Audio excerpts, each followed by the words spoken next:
जब से इंसानों और डामिस प्रजाति के लोगों के बीच युद्ध चल रहा था, हर इंसान को ये हिदायत दी गई थी कि उन्हें अपने जीवन के 2 साल मिलिट्री स्कूल में गुजारने होंगे। भले ही आज की तारीख में इंसान और डामिस दोनों ही इस शांतिपूर्ण माहौल में साथ में रह रहे हों, पर किसी को नहीं पता है कि ये शांति का माहौल और कितने दिन चलेगा। डामिस लोग भरोसे के लायक बिल्कुल नहीं थे, इसलिए सरकार ने मिलिट्री स्कूल की अनिवार्यता को आज तक बरकरार रखा था। डामिस प्रजाति के लोगों की सत्ता की भूख और अपने से निचले तबके के प्राणियों को तुच्छ समझना उन्हें शक के कटघरे में खड़ा करता था। दूसरे प्राणियों को अपना गुलाम बनाकर रखना ये उनकी पुरानी आदत थी और इंसान इस बात से अच्छे से वाकिफ थे और इसे नजरअंदाज करने की गलती नहीं कर सकते थे। आए दिन कोई न कोई जाति के लोग किसी दूसरी जाति के लोगों से दुश्मनी मोल ले लेते थे। उन्हें किसी भी बात से फर्क नहीं पड़ता था, उन्हें तो बस झगड़ा करने का कोई बहाना चाहिए होता था। इसलिए आम जनता को अब अंदेशा होने लगा था कि आने वाले समय में कोई बड़ी लड़ाई छिड़ने वाली है। सार्थक को इतना ज्यादा पानी एक साथ पीने की आदत नहीं थी। उसे ऐसा लग रहा था जैसे उसका पेट अब फट जाएगा। उसे बहुत जोर से पेशाब आने लगती है। कैप्टन के साथ जाने से पहले वो भागकर बाथरूम की तरफ जाता है। बाथरूम से निकलकर जब सार्थक घर के बाहर कदम रखता है तो उसके साथ कुछ अजीब सा होता है। उसकी आंखों के सामने एक नया नोटिफिकेशन उत्पन्न होता है जिस पर लिखा होता है, सूर्य की किरण तुम्हारे शरीर पर सीधी पड़ रही है। तुम सूर्य की किरण से आहत हो रहे हो। सूर्य की किरणों में रहने पर तुम्हारे सारे स्टैट्स आधे हो जाएंगे। अचानक ही सार्थक का शरीर सुस्त होने लगता है और उसे बहुत थकान महसूस होने लगती है। ऐसा लगता है मानो वो कोई लंबी दौड़ लगा कर आया हो। उसकी सांस भारी हो जाती है, हाथ पांव फूलने लगते हैं। ऐसा उसके साथ पहले कभी नहीं हुआ था। सार्थक को इस थकान को मिटाने का कोई उपाय समझ में नहीं आ रहा था। सार्थक इस पूरे हालात का मुआयना कर ही रहा था कि उसे किसी के करीब आने का एहसास होता है। तभी वो नजरें ऊपर उठाकर देखता है तो पाता है कि कैप्टन उसे घूर रहा है, क्योंकि सार्थक घर से निकलते ही फिर बीच में रुक गया और समय बर्बाद कर रहा था। कैप्टन अकड़ते हुए सार्थक से पूछता है, तुम ठीक हो लड़के? कैप्टन को सार्थक पर भरोसा नहीं हो रहा था।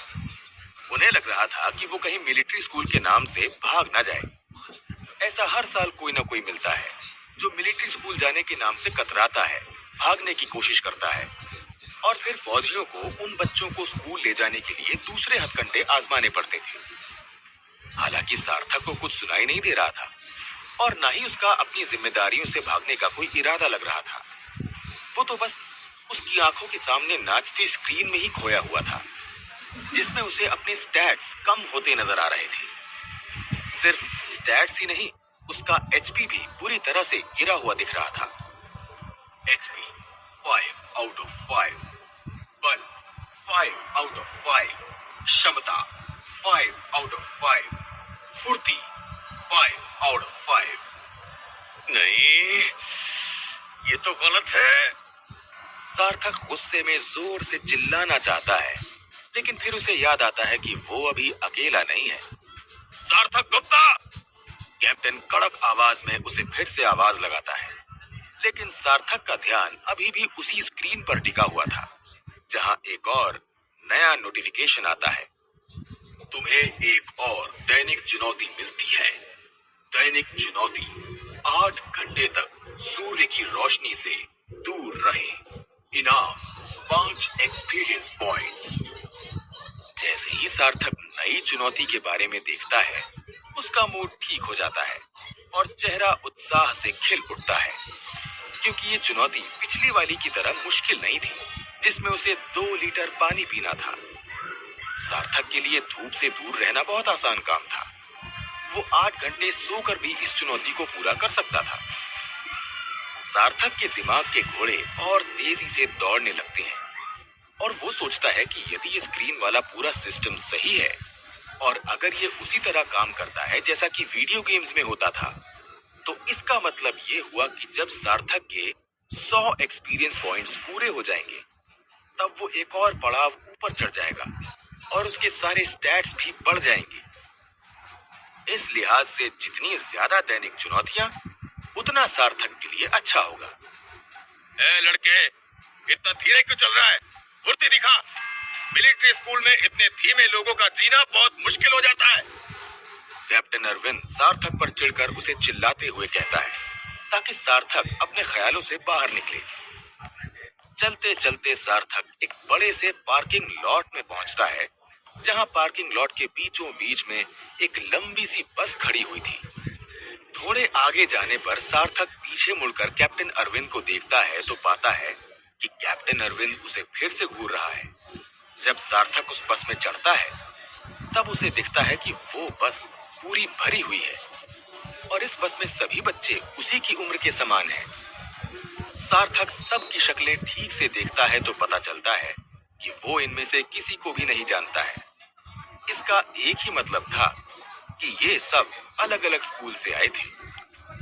अब सार्थक थोड़ी राहत महसूस करता है, क्योंकि इन नए बच्चों में से कोई उसे पहचानता नहीं था, तो ना ही कोई उसका मजाक बनाएगा और ना ही कोई उससे झगड़ा करेगा। अब जब यहाँ कोई किसी को पहचानता ही नहीं है, तो ये सबसे अच्छा मौका है नए दोस्त बनाने का। सार्थक बस के सबसे आगे वाली सीट पर जाकर बैठ जाता है, और बैठता भी कहाँ, क्योंकि बस पूरी भरी हुई थी और कोई दूसरी जगह खाली भी नहीं थी। सार्थक के बैठते ही उसके सामने फिर से एक स्क्रीन खुल जाती है, जिस पर लिखा होता है, स्टैट्स अपने सामान्य अवस्था में आ चुके हैं। सार्थक को समझ में आता है कि धूप से दूर रहने पर तुरंत ही उसके सारे स्टैट्स सामान्य हो जाएंगे और उसकी थकान भी चली जाएगी। उसे एक नई ताजगी महसूस हो रही थी, जैसे कि उसके कंधों के ऊपर से सैकड़ों किलो का भार हट गया हो।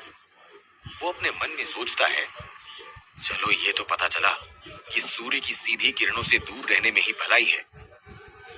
बस में सभी बच्चे उत्साहित दिख रहे थे, सब एक दूसरे से बातें कर रहे थे। लेकिन एकाएक जैसे ही कैप्टन अरविंद बस में चढ़ता है, तो उन सब के मुंह बंद हो जाते हैं। ठीक है, अब यहाँ से हम सीधे चलेंगे मिलिट्री स्कूल। कैप्टन अरविंद घोषणा करके ड्राइवर को चलने का इशारा करता है। बस चलने लगती है। पूरी यात्रा के दौरान बस में शांति बनी रहती है। सब बच्चे कैप्टन अरविंद से डरे हुए लग रहे थे। जैसे ही कोई बच्चा जरा सी भी आवाज निकालता, तो कैप्टन अरविंद उसे घूर के देखता और चुप रहने का इशारा करता। फिर वो बच्चा इतना डर जाता कि दोबारा कुछ नहीं बोल पाता था। 10 मिनट ही हुए होंगे बस को चलते हुए कि सार्थक की आंखों के सामने फिर एक नई स्क्रीन आती है। उसमें एक नया मैसेज आता है, हवा में किसी पदार्थ की पुष्टि हुई है, तुम्हें अब नींद आ रही है, रेजिस्टेंस +1। सार्थक को ये मैसेज कुछ समझ नहीं आया, तो वो बस में पीछे मुड़कर बाकी बच्चों को देखता है। बस के आधे बच्चे सो चुके थे और बचे हुए आधे बच्चे झपकी ले रहे थे।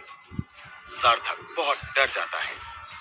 वो उस पदार्थ से बचने की कोशिश करता है, पर कर नहीं पाता है। उसे अपना शरीर बहुत भारी लगने लगता है और उसकी आंखों में नींद भर जाती है। अनजाने पदार्थ से तुम्हारी रेजिस्टेंस क्षमता बढ़ गई है।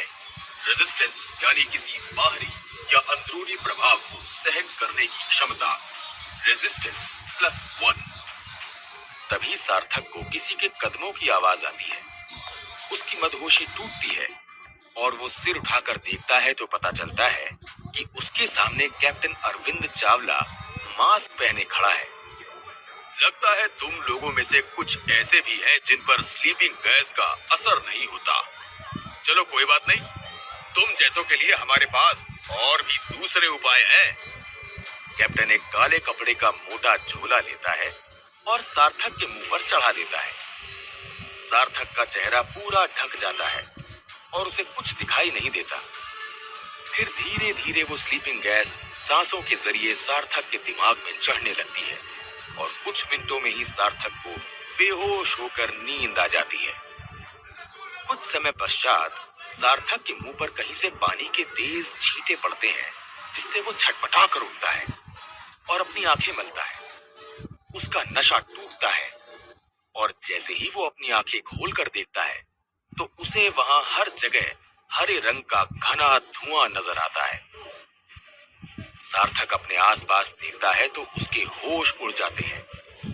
वहां लगभग 500 बच्चों की भीड़ इकट्ठा थी, जो कि एक अनजान जगह पर किसी विशाल से मैदान में खड़े हुए थे। सब बच्चों के चेहरे पर घबराहट साफ दिखाई देने लगती है। ये वो जगह है जहां तुम में से अधिकांश लोग अपनी जिंदगी के अहम 2 साल बिताओगे।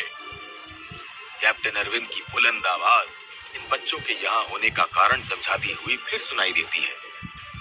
वहां पर सिर्फ एक बड़ा मैदान ही नहीं था, वहां बच्चों को अपने सामने 3 बड़ी बड़ी अत्याधुनिक और ऊंची इमारतें भी दिखाई दे रही थी। इन इमारतों का आकार कांच पर तराशा हुआ इंसानी चेहरे के जैसा था। हर इमारत आसमान को छू रही थी।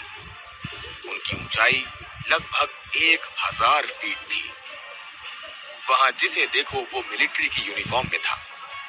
सारे बच्चे अपने आसपास का नजारा देखकर आश्चर्यचकित हो रहे थे। उन्होंने अपनी जिंदगी में कभी ऐसा कुछ नहीं देखा था।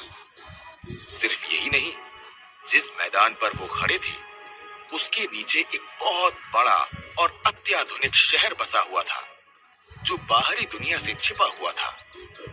ये शहर बहुत ही अत्याधुनिक तकनीकों से बना हुआ था। वहां जायंट साइज के रोबोट्स उनसे भी बड़े बड़े ढांचों को एक जगह से दूसरी जगह पहुंचा रहे थे। मशीनें दूसरी मशीनों को बना रही थी, और हैरत की बात तो ये कि इन मशीनों को कोई चला भी नहीं रहा था। ये खुद ब खुद ही सारा काम कर रही थी, पूरी तरह से ऑटोमेटिक। वहां उड़ने वाले जहाज इधर से उधर उड़ते हुए बहुत ही अद्भुत दिखाई दे रहे थे। उनमें से कुछ तो जमीन के बहुत नजदीक से उड़ रहे थे। सार्थक को तो इस बात का डर लग रहा था कि कहीं इनमें से कोई जहाज किसी गगनचुंबी कांच की इमारत से न टकरा जाए। खामखा शहरी लोगों पर कांच की बरसात हो जाएगी। हालांकि ऐसा कुछ नहीं हुआ। सारी गाड़ियां अपने तय मार्ग पर ही उड़ रही थी। एक और अजूबा जो वहां दिखा वो था अलग अलग ऊंचाई पर हवा में तैरती ट्रेन।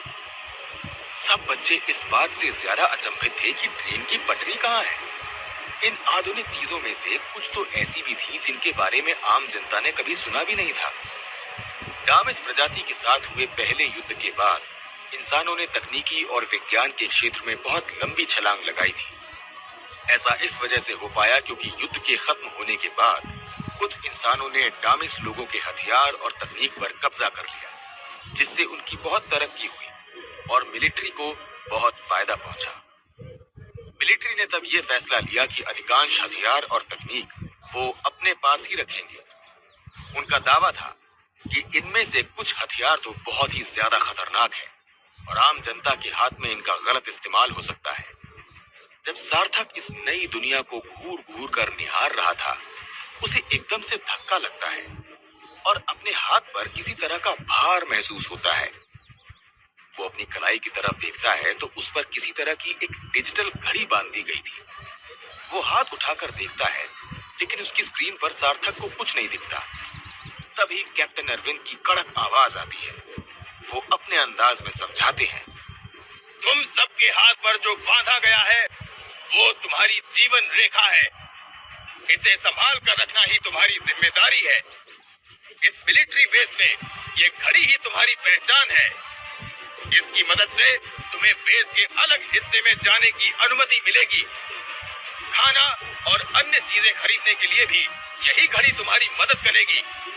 इन सब के अलावा सामान्य अवस्था में ये घड़ी तुम्हारा पावर लेवल दिखाएगी।